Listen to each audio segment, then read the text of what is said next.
semuanya. Perkenalkan, nama saya Tantiana Mawar. Saya Amanda Salsabila. Pada kesempatan kali ini, kami akan mewawancarai salah satu pengurus aktif dari Kuarti Ranting Daerah Nagreg, yaitu Kak Yustiawati. Untuk Kak Yustiawati dipersilakan. Nah, sebelumnya bagaimana nih Kak kabarnya hari ini? Alhamdulillah baik, sehat, luar biasa. Kalau boleh tahu sebelumnya jabatan Kakak di Kuarti Ranting Nagreg itu apa ya Kak? Kalau dulu kakak menjabat di Kuarti Ranting sebagai andalan di Bina Muda. Sekarang jabatannya sekarang adalah bendahara di Kuarti Ranting sekarang untuk yang sekarang. Baik, mungkin untuk perkenalannya dari Kak Yustiawati cukup sekian dulu. Untuk mempersingkat waktu juga, mungkin kita akan mulai wawancaranya ya Kak. Ya. Untuk pertanyaan yang pertama, kami ingin mengetahui bagaimana struktur organisasi Kuarti Ranting di wilayah Nagreg.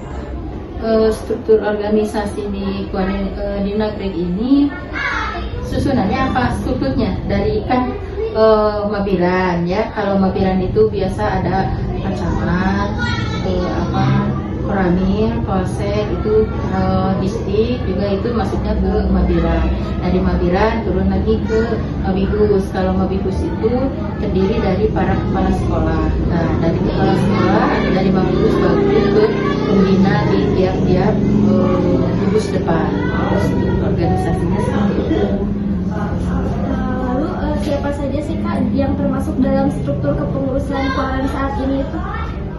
Struktur kepengurusan Kuaran saat ini, ketua rantingnya ini dipegang oleh KIM SPDMG.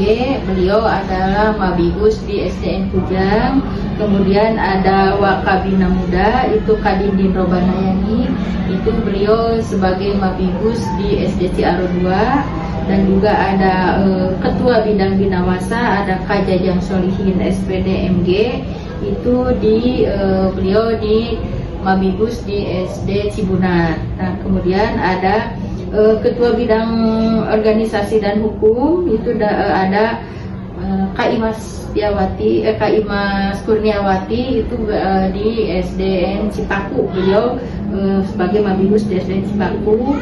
Dan ada juga ketua bidang lingkungan hidup, itu ada Kak Agus Susanto. Kak Agus Susanto beliau sebagai pembina di SDN Negeri 3 ini. Dan ada juga ketua bidang keuangan dan sarana prasarana, itu ada Kak Eli Sri Heptika SPDMG, itu beliau sebagai Mabibus di SD Bojong 1. Dan ada sekretaris Kuarti Ranting sekarang dulu itu dengan Kadu Diminadi, dan sekretaris yang keduanya adalah Kak Lydia Mustika Sari, itu di SDN Nagreg 4. Dan ada kakak sendiri itu bendahara Kuarti Ranting di Yustiawati SPD. Kebetulan kakak menjabatnya di di Mabibus di SD Cibener definitifnya. Di sini di SDN Negeri 3 sebagai pelaksana tugas di sini. Dia terdiri dari beberapa andalan di sini. Ada andalan pembina ya, andalan pembinaan Siaga Putra, itu adalah Kak Engkus Kusmana. Ada pembina urusan siaga di Putri, ada Kak Sumiati. Untuk andalan urusan pembinaan penggalang putra, itu adalah Kak Deni Fitriadi. Dan ada pembina penggalang putri, itu Kak Neni Hendrayani. Dan pembina penegak dan pandega putra, itu Kak Gugum Gumilar, beliau di SMA Negeri Nagreg. Bersama dengan pembina penegak putrinya adalah Kak Deti ya, Kak Deti juga sama di SMA. Ini adalah andalan urusan satuan karya pramuka, itu ada Kak Hermin ya. Ada di sini pembina anggota dewasa putra, ada Kak Ami dari SMK Negeri Nagreg. Ada pembina anggota dewasa putri, itu Kak Sumani, beliau di SD Ganjar Sabar 1-2 ya. Ada ini andalan organisasi dan hukum, itu ada Kak Agus Apipudin, beliau sebagai pembina di SD Ciaro 2. Dan juga ada Abdi Masyarakat dan Humas itu ada Kak Agus Sofian SPDI, beliau di pembina di SD Nagreg 1. Dan ada ini bagian andalan urusan sarana prasarana ada Kak Suryana, beliau di SDN Nagreg 2 sebagai pembina. Dan ada juga ini di urusan di lingkungan hidup ada Kak Hermin Suprapti, yaitu beliau kebetulan dengan kakuaran di SDN Kujang. Dan ada juga di sini ada bidang andalan seni dan budaya ada Kak Tuti Fatmawati ya. Dan ada ini kalau urusan gudeg ya, gugus depan itu dipegang oleh yang putra oleh Kak Saipullah, dan kalau putri dipegang oleh Kak Fitria itu di wilayah Nagreg. Jadi diterbagi dari koordinator tiap pembina itu ada koordinator pembina di gugus Nagreg itu ada Kak Saipullah dan Kak Fitria. Ada yang di gugus Nagreg Kedan itu ada Kak Jajang Mahfudin sama Kak Kartika Dea ya. Kalau di wilayah Citaman itu ada Kak Mira Dwi dan Kak Osar. Kalau di wilayah Ciherang itu ada Kak Piti Hapianti dan Kak Abu Sopandi. Nah itu koordinator pembina, koordinator pembina di bidang di wilayah masing-masing ya. Itu juga ada ini andalan urusan gudeg ya, koordinator gudeg itu di Desa Bojonya ada Kak Dwi Hapsari dan Kak Busye. Kalau di daerah di Ciaronya ada Kak Imas Kurniawati dan Kak Ade Rusman. Kalau di Ganjar Sabar ada Kak Rian Andrian dan Kak Elin. Kalau di Desa Mandalawangi ada Kak Wisrosida dan Hengkasi. Itu adalah koordinator gudeg. Kalau tadi koordinator pembina, ini koordinator gudeg. Nah itu mungkin itu adalah susunan kepanitiaan, susunan organisasi ya, susunan kepengurusan di Kuarti Ranting Nagreg sampai Nagreg. Terima kasih Ibu, sangat lengkap ya jawabannya. Ya, nanti bisa di-share-kan itu ya. Iya, baik Ibu. Untuk pertanyaan selanjutnya, apa peran masing-masing bagian dalam struktur tersebut? Nah, bagian-bagian ini di andalan aja ya. Yang di andalannya itu kalau yang ketua bidang Bina Muda itu beliau membidangi bagian kegiatan-kegiatan di siaga dan penggalang ya, itu membina setiap kegiatan yang yang itunya tingkatannya siaga dan penggalang, ini beliau yang menangani yang di bidang Bina Muda.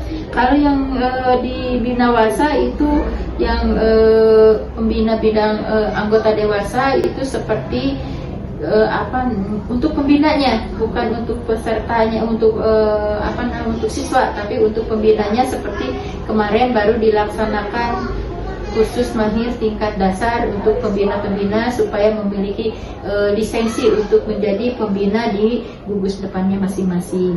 Nah itu kalau udah bidang hukum dan keorganisasian itu meliputi bidang organisasi keseluruhan itu yang di bidang hukum dan humasnya. Di bidang lingkungan hidup itu ada Kak Agus Susanto membidangi bagaimana di lingkungannya, di lingkungan lingkungan Kuara Nagreg ini bisa dengan ada seperti hijauan atau terjadi bencana itu bisa di beliau yang menanganinya, yang mengkoordinirnya gitu. Nah, kalau di sini ya, kalau bidang keuangan dan sapras itu di sini Kak Eli Sri Hertika membidangi tentang apa nih yang diperlukan di Kuaran itu, tentang mengelola tentang keuangannya, yang keuangan dan sarana prasarana apa yang dibutuhkan oleh Kuaran itu, apa yang diperlukannya. Nah ini di bidang keuangan. Jadi kalau tadi itu bidang tentang di bidang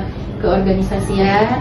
Kalau yang ini yang kakak pegang sendiri adalah sebagai bendahara, itu yang berada di bawah naungan KL tadi di bidang keuangan dasar sarana prasarana itu mengenai keuangan.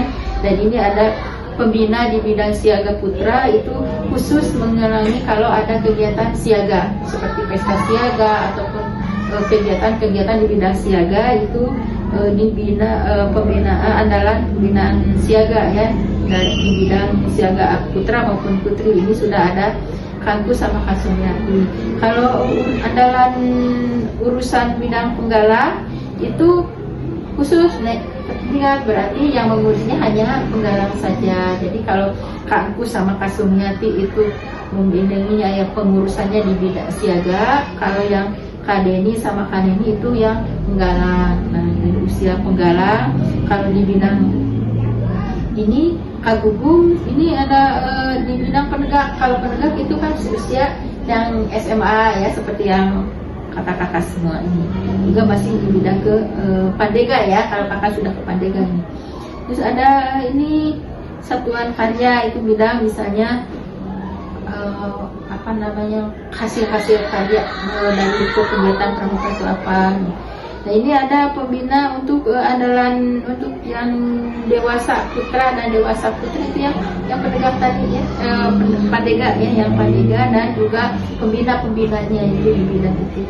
Ini kalau organisasi dan hukum misalkan ada yang tentang ini apa ini yang bisa dibantu tentang hukum, bukan berarti hukum itu kita ada masalah tentang apa-apa, tapi untuk penjelasannya kalau ada sesuatu itu, oh ini bagiannya ya, di bidang hukum.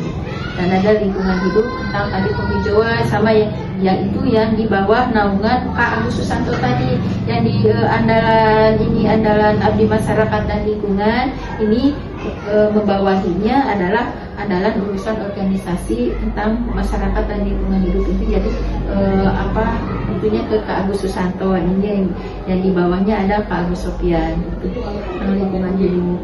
Tentang kebudayaan ini kan ini ada Kak Tuti, ini bidang keseniannya ini. Mungkin jobnya tentang keorganisasian. Yang selanjutnya, apa saja sih Bu tugas pokok dan fungsi dari Kuaran ini? Kuaran ini tugas pokoknya ya itu apa namanya kan kepanjang tangan, jadi kepanjang tangan dari Kuarcap ini kegiatan-kegiatan merangkul atau mengakomodir kegiatan-kegiatan yang dari apa ini, ada kegiatan nih dari Kuarcap. Nah, dari Kuarcap itu kan tidak mungkin langsung ke SD. Nah, melalui Kuaran dulu. Nah, di Kuaran barulah sebagai wadahnya dari setiap sekolah itu nanti dikirimkanlah ke Kuarcap. Jadi dari Kuarcap dulu ada kegiatan atau ada instruksi apa ke Kuaran dulu, dari Kuaran baru mengorganisir atau mengambil dari tiap-tiap sekolah untuk mewakili kegiatan di Kuarcap. Oke, selanjutnya bagaimana alur kerjasama antara sekolah dan Kuaran dalam pelaksanaan kegiatan pramuka? Kerjasama itu karena terdiri dari apapun kepengurusan juga berada di bawah masih ketua Mabibus atau apa, jadi kerjasamanya sangat baik sekali.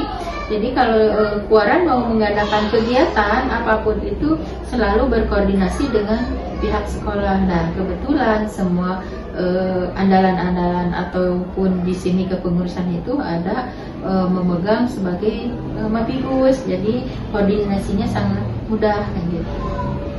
Lalu apakah ada sistem pelaporan atau koordinasi rutin dari gugus depan ke Kuaran?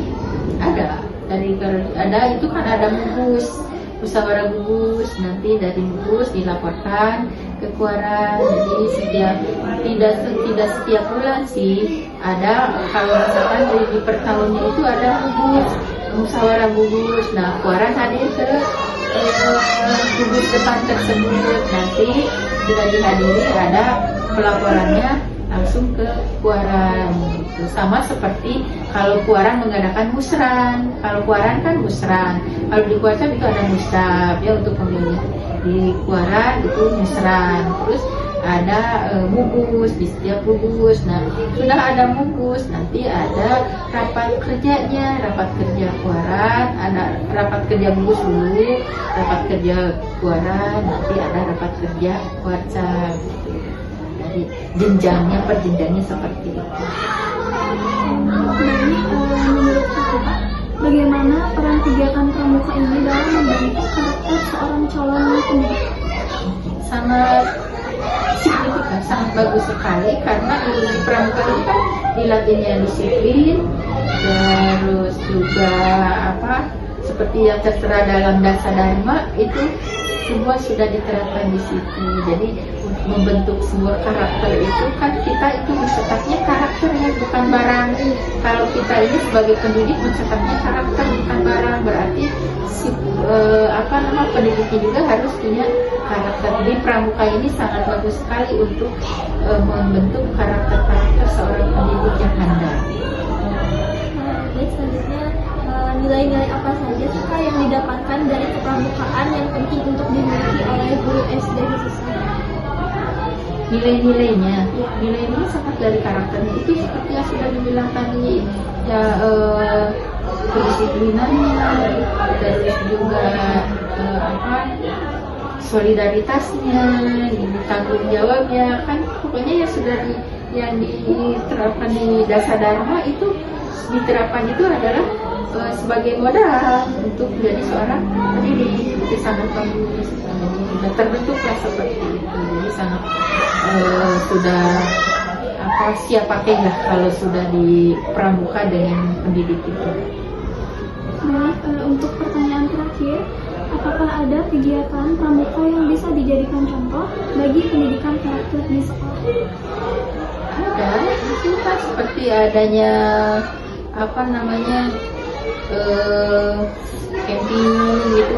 Di situ pendidikan karakternya anak tuh suka mandiri, terus saling tolong menolong sama teman-temannya, jadi tidak egois.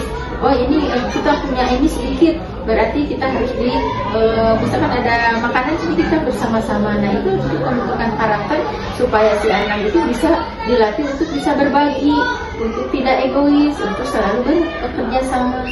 Yang bisa diterapkan di per gugus atau di setiap kegiatan pramuka. Baik, terima kasih Ibu atas kesempatan dan waktunya dalam membersamai kita untuk wawancara kita kali ini.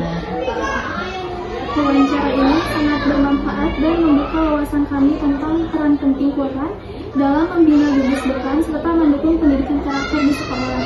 Semoga kegiatan dan program-program Quran kedepannya terus berjalan dengan lancar dan memberi dampak positif khususnya bagi generasi muda. Mohon maaf apabila ada kata atau sikap kami yang kurang berkenan selama wawancara. Semoga bermanfaat apa yang sudah kakak sampaikan, bisa menjadi bahan bekal buat adik-adik kedepannya menjadi calon-calon pendidik yang berkah. Terima kasih kakak. Iya, sama-sama. Diedukasi. Itu tadi hasil wawancara kami dengan pengurus aktif Wati Ranting di daerah Nagrek. Mungkin cukup sekian dari kami. Wassalamualaikum warahmatullahi wabarakatuh. Waalaikumsalam warahmatullahi wabarakatuh.